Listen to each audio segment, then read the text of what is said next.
Hi welcome to cinema master. Cinema master എന്ന് സംസാരിക്കുന്നത് to ഷോട്ടിനെ കുറിച്ചാണ്.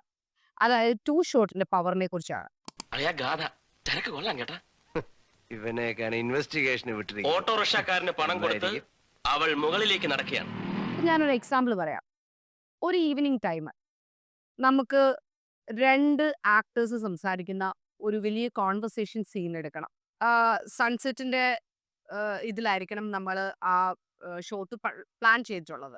അപ്പോ നോർമലി ഒരു ട്രഡീഷണൽ വേയിലാണെങ്കിൽ നമ്മളത് ആ ഷൂട്ടിന് വേണ്ടി ആദ്യമേ ഒരു മാസ്റ്റർ ഷോട്ട് എടുക്കും. പിന്നെ ഓവർ ദ ഷോൾഡർ ഷോട്ടുകൾ എടുക്കും.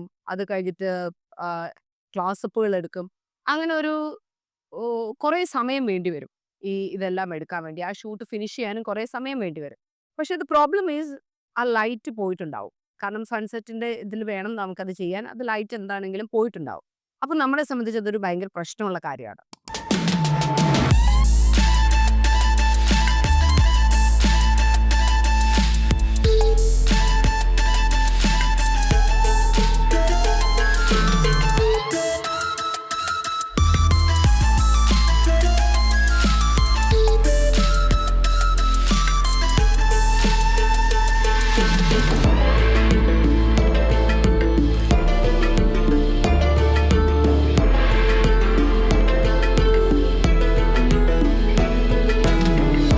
ഈ സമയത്താണ് ടു ഷോട്ട് നമുക്ക് ഏറ്റവും ഇമ്പോർട്ടൻറ്റ് ടൂളായിട്ട് വരുന്നത്. പണ്ടത്തെ ക്ലാസിക് ഫിലിമുകളൊക്കെ ശ്രദ്ധിച്ചാൽ നിങ്ങൾക്ക് കാണാൻ പറ്റും. ഏകദേശം ഒരു ഈ രണ്ട് ആക്ടേഴ്സ് ഒരുമിച്ച് ഉള്ള ഒരു കോൺവെർസേഷൻ സീൻ വരികയാണെങ്കിൽ നമ്മുടെ വേസ്റ്റിന് മുകളിലായിട്ട് ഫ്രെയിം വരത്തക്ക രീതിയിൽ ക്യാമറ വെച്ചിട്ട് ഇവർ രണ്ടുപേരും ഒരുമിച്ച് ഒരു ഫ്രെയിമിൽ വെച്ചിട്ട് ഷൂട്ട് ചെയ്യും. അപ്പം പണ്ട് എന്തുകൊണ്ടാണ് ഇത് യൂസ് ചെയ്തിരുന്നതെന്ന് പറയാൻ കാരണം, അന്ന് ഫിലിം എന്നൊക്കെ പറയുന്നത് ഭയങ്കര ചെലവേറിയ ഒരു കാര്യമാണ്. അപ്പം പിന്നെയും പിന്നെയും ഷൂട്ട് ചെയ്യാൻ അവർക്ക് പറ്റുകയില്ല. അതുപോലെ തന്നെ ഭയങ്കരമായിട്ട് റിഹേഴ്സൽ ഈ ഒരു ഷൂട്ടിന് മുമ്പ് വേണ്ടി വരും. പിന്നെ അതുപോലെ തന്നെ ആക്ടേഴ്സും ഓരോരുത്തരും അവരവരുടേതായ രീതിയിലുള്ള വീണ്ടും വീണ്ടും പെർഫോം ചെയ്യേണ്ട ഒരു അവസ്ഥ വരുന്നുണ്ട്. ഒരു ഒരു സീനിന് വേണ്ടി ഓരോ ആക്ടറും പിന്നെയും പിന്നെയും പെർഫോം ചെയ്യേണ്ട അവസ്ഥയും വരുന്നുണ്ട്. അപ്പൊ ഇതെല്ലാം ഒഴിവാക്കി ഈ രണ്ട് ആക്ടേഴ്സിനെയും ഒരു ഫ്രെയിമിൽ കൊണ്ടുവന്ന് അവര് ഇപ്പം നടക്കുവാണെങ്കിലും ഇരിക്കുവാണെങ്കിലും എങ്ങനെയാണെങ്കിലും ഇതുപോലെ ബേസ്ഡിന് മുകളിലായിട്ട് ഫ്രെയിം വരത്തക്ക രീതിയിൽ ഇത് ഷൂട്ട് ചെയ്യുമ്പോൾ ഈ ഫിലിമിന്റെ കാര്യത്തിലും ചെലവ് വരുന്നില്ല. അതുപോലെ തന്നെ ടൈമും ലാഭിക്കാൻ പറ്റും. ഇതിപ്പോ ഞാൻ കുറച്ച് മുമ്പേ പറഞ്ഞ പോലെ സൺസെറ്റ് സീനൊക്കെയാണ് എടുക്കുന്നതെങ്കിൽ ആ ലൈറ്റ് പോകുന്നതിന് മുമ്പ് തന്നെ ഇത് ഷൂട്ട് ചെയ്ത് മാറാൻ പറ്റുന്നുണ്ട്. അതുപോലെ തന്നെ ആക്ടേഴ്സിന് കുറേ ടൈം ഇതിനു വേണ്ടി ചെലവഴിക്കേണ്ടിയും വരുന്നില്ല. നീ എന്തോന്ന് കണ്ടത്? ഏ എന്തോന്ന് കണ്ടത്? എന്തോന്ന്? ഏ? എന്തോന്ന്? Full naked. Full naked. പോടാ. ഫസ്റ്റ് ഡേ ഫുൾ നേക്കഡ് ഒന്നും കാണാൻ ഒക്കില്ല. കണ്ട് സത്യം സത്യം. എന്നാൽ ഇപ്പോ സസ്റ്റെയിൻ ടു ഷോട്ട് അധികം ആരും ഉപയോഗിക്കാറില്ല. ചില ഡയറക്ടേഴ്സ് അല്ലാതെ ഈ ഒരു ടെക്നിക്ക് അധികം ആരും യൂസ് ചെയ്യുന്നത് കാണുന്നില്ല. അതിന്റെ കാരണം എന്താണെന്ന് ചോദിച്ചാൽ ഡിജിറ്റൽ ഫിലിം മേക്കിങ്ങിൽ വലിയ ചെലവില്ല. പണ്ടായിരുന്നെങ്കിൽ ഈ ഫിലിം സ്റ്റോക്ക് ഉപയോഗിക്കുന്നത് ഭയങ്കര ചെലവേറിയ കാര്യമായിരുന്നു. ഇത് എത്ര ആംഗിൾ വേണമെങ്കിലും നമുക്ക് ഷൂട്ട് ചെയ്യാം. അപ്പോൾ ഡിഫറെന്റ് ആംഗിളുകളിൽ സിനിമറ്റോഗ്രാഫേഴ്സ് ഷൂട്ട് ചെയ്ത് വെക്കുന്നു. ഇതിന്റെ വേറൊരു ഉപകാരം എന്താണെന്ന് ചോദിച്ചു കഴിഞ്ഞാൽ പോസ്റ്റ് പ്രൊഡക്ഷൻ വരുമ്പോൾ എഡിറ്റേഴ്സിനെ എങ്ങനെ വേണമെങ്കിലും ഇത് കട്ട് ചെയ്ത് എഡിറ്റ് ചെയ്യാൻ സാധിക്കുന്നു. അപ്പൊ അതുകൊണ്ട് തന്നെ ആക്ടേഴ്സിന് ഇപ്പം ടു ഷോട്ടിൽ എടുത്ത ഒരു സീനാണെങ്കിൽ നമുക്ക് ഒരിക്കലും അതിനെ എഡിറ്റ് ചെയ്ത് റെഡിയാക്കാൻ പറ്റില്ല. അതൊന്ന് ക്രിസ്പ് ആക്കണം, അല്ലെങ്കിൽ അതൊന്ന് വേറൊരു രീതിയിൽ ഇപ്പോൾ ഒരു ആക്ടർ പെർഫോം ചെയ്തതിന് ഇച്ചിരി ലാഗ് കൂടിപ്പോയി. കാരണം അയാളുടെ മൊത്തം രീതിയിൽ അയാളൊരു നാച്ചുറൽ ആയിട്ട് സ്വാഭാവികമായിട്ട് കൺവേ ചെയ്യുന്ന ഒരു കാര്യം അത്രയും സമയമെടുത്ത് കൺവേ ചെയ്തിട്ടുണ്ട് എങ്കിൽ അതൊന്ന് ക്രിസ്പ് ആക്കണമെന്ന് വെച്ച് കഴിഞ്ഞാൽ നടക്കുകയില്ല. നേരെ തിരിച്ച് ഇവിടെ പല ഷോട്ടുകളിൽ എടുത്തു വെച്ചിട്ടുണ്ടതുകൊണ്ട് ഈ എഡിറ്ററിനെ എങ്ങനെ വേണമെങ്കിലും ഇട്ട് ഇതിനെ എഡിറ്റ് ചെയ്ത് വെക്കാൻ പറ്റും. അത് നിങ്ങൾ ശ്രദ്ധിച്ചാൽ മനസ്സിലാകും. അതായത് ഇപ്പോ ഒരു ആക്ടർ ആണെങ്കിൽ തന്നെ ഒരു പെർഫോം ചെയ്യുകയാണെങ്കിൽ പണ്ടത്തെ രീതി എന്ന് പറയുമ്പോൾ ഭയങ്കര നാച്ചുറൽ ആയിട്ട് അയാൾക്ക് വരുന്ന ഒരു വികാരത്തെ ആയിരിക്കും അയാൾ കാണിക്കുക. ഭയങ്കര ആ ഒരു ഇമോഷനെ അയാൾക്ക് ആ ഒരു ഈവൻ ഡയലോഗ് ഡെലിവറി പോലും അത്രയും ലാഗ് ചെയ്ത് അയാൾ കൺവേ ചെയ്യുന്ന ഒരു കാര്യമായിരിക്കും ടു ഷോട്ടിൽ നമുക്ക് കിട്ടുക. നേരെ തിരിച്ച് ഇപ്പോഴാണെങ്കിൽ മാസ്റ്റർ ഷോട്ട് എടുക്കുന്നുണ്ട്.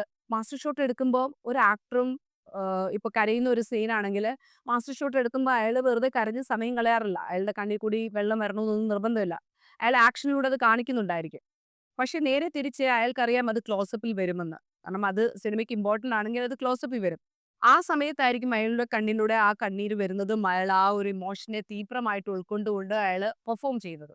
അപ്പൊ അത് എഡിറ്റിംഗ് ടേബിളിൽ വരുമ്പോൾ തീർച്ചയായിട്ടും ആ ഒരു ക്ലോസപ്പിനെ ആയിരിക്കും ആ ഒരു സ്ഥലത്ത് എടുത്തിടുക.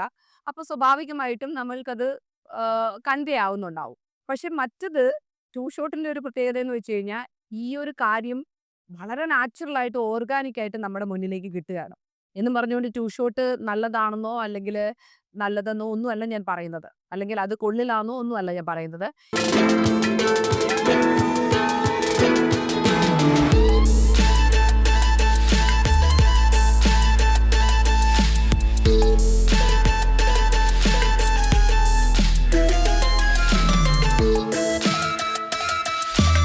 അപ്പൊ ഞാൻ മുന്നേ പറഞ്ഞതാണ് ഒരു ആക്ടേഴ്സ് കരയുന്ന സീനിന്റെ കാര്യം.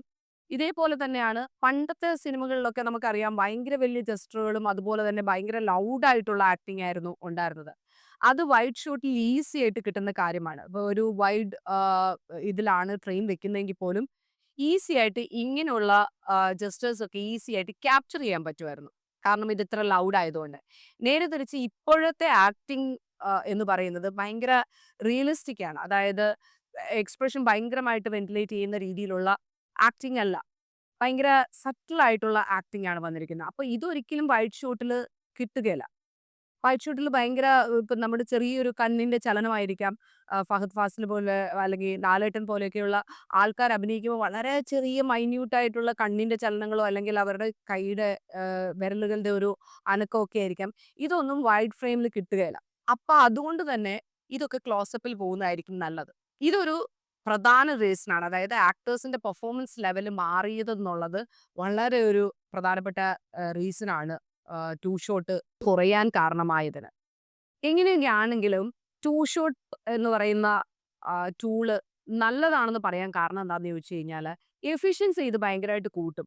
അതായത് നന്നായിട്ട് പ്ലാൻ ചെയ്ത് ആക്ടേഴ്സിന് വേണ്ട റിഹേഴ്സലൊക്കെ കൊടുത്ത് ഒരു ഷോട്ട് പ്ലാൻ ചെയ്യുകയാണെങ്കില് ഇത് പെട്ടെന്ന് നമ്മുടെ ഷൂട്ട് തീർക്കാൻ സഹായിക്കുന്നു. അത് അടുത്തൊരു വലിയ കാര്യം എന്ന് പറയുന്നത് നമ്മളെല്ലാ സീനുകളും ട്രഡീഷണൽ വേയില് അതായത് master shot, close-up shot, over the shoulder shot ഇങ്ങനെയൊക്കെ വെച്ച് ഷൂട്ട് ചെയ്തതിന് ശേഷം 1ഓ 2ഓ സീന് ഇതുപോലെ ഷോട്ടില് ചിത്രീകരിക്കുകയാണെങ്കില് ആ ഷോട്ടുകൾക്ക് അത്രയും ഷോട്ടുകൾ ഇപ്പൊ ഒരു 10, 32 സീനുള്ള ഒരു സിനിമയാണെന്ന് വിചാരിക്കാം നിങ്ങളുടേത്. ഇതിനകത്ത് മിക്ക സീനുകളും നിങ്ങൾ ഷൂട്ട് ചെയ്തിരിക്കുന്നത് ഇതുപോലെ ഈ ട്രഡീഷണൽ വേയിലും ഈ ഒരു 2 സീനുകൾ മാത്രം അല്ലെങ്കിൽ 2 സീനുകൾ മാത്രം ഷോട്ടിലും ഷൂട്ട് ചെയ്യുകയാണെങ്കില് ഈ 2 സീനുകൾക്ക് ഭയങ്കര നാച്ചുറൽ ആയിട്ടുള്ള ഒരു എഫക്റ്റ് ഉണ്ടാവും. ഭയങ്കര ഓർഗാനിക് ആയിട്ട് നമുക്ക് ഫീൽ ചെയ്യും. നിങ്ങൾക്കൊരു എന്താ പറയാ ഭയങ്കര ഒരു ഫ്രഷ് ആയിട്ട് നിങ്ങൾക്ക് ആ ഒരു 2 സീനുകളെ ഫീൽ ചെയ്യും. അത്രയും ഷോട്ടുകള് അങ്ങനെ ഇങ്ങനെ മാറി മാറി പോയെടുത്ത് നിന്ന് നേരെ സസ്റ്റെയിൻ ഷോട്ടിലേക്ക് വരുമ്പോ നിങ്ങൾ കുറച്ചുകൂടെ ലൈവായിട്ട് ആ സീനുകൾ നിങ്ങൾക്ക് ഫീൽ ചെയ്യും. അതൊരു നല്ല കാര്യമാണ്.